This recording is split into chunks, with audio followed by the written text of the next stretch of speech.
The U.S. economy grew at a faster pace than most economists expected.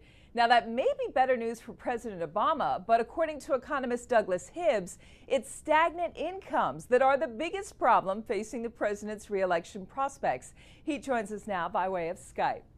So, Doug, you say one of the two most important factors for presidential election is in your bread and peace model. It is per capita disposable personal income. Tell us, where does that number come from, and what does the latest GDP report tell us about that number?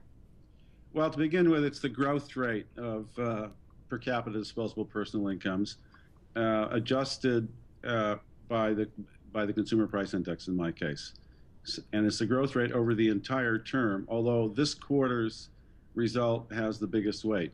For example, it has 4 times the weight of the growth rate in the administration's first full quarter, which is the second quarter of 2009 in this election cycle. Where does it come from? It comes from the national income and product accounts. Disposable personal income is all income going to persons and households, including transfer payments, less tax payments, and of course, as I said before, adjusted for, in my case, by the consumer price index. It was not a good number this quarter. I don't know what people were expecting, but in fact, the growth rate was minus half a percentage point on an annualized basis, deflated as I do by the consumer price index. And if you look in the release at the Bureau of Economic Analysis, you'll see that their growth rate, and they used something called the personal consumption deflator. I don't think we want to get into the minutiae of price deflator theory. It's a very boring topic, by the way. But in any event, their growth rate is 0. All right. So let me just jump in here and sort of broaden it out a little bit and put some historical context to the numbers. We're going to actually put up a chart that shows when the economy is strong, the incumbent party stands a pretty strong chance of holding on to the White House. And on this chart, in 1964, Lyndon Johnson running for re-election, personal income growth is growing at more than 4%. He won in a landslide. At the bottom of the chart, Jimmy Carter's running for re-election against Ronald Reagan in 1980. Personal income growth actually negative. That didn't work out so well for him. So, based on some of this historic data, do you see Mitt Romney in the White House? I do. I think now that Obama's prospects are really quite dim.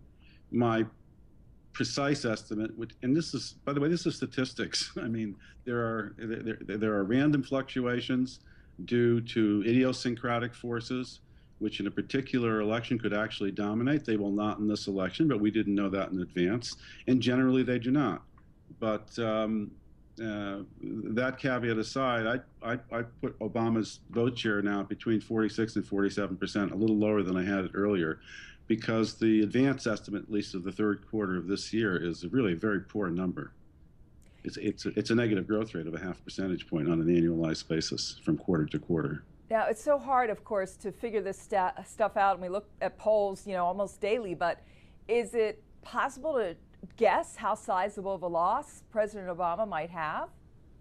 Oh, I think he's going to lose, but depends on how you want to calculate the loss. If you mean the difference in two-party votes in the popular vote between the two candidates, I'd now put that at 7, maybe 8 percentage points.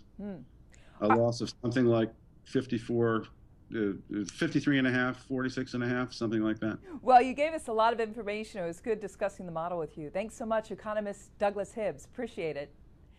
I'm Rhonda Schaffler. This is Reuters.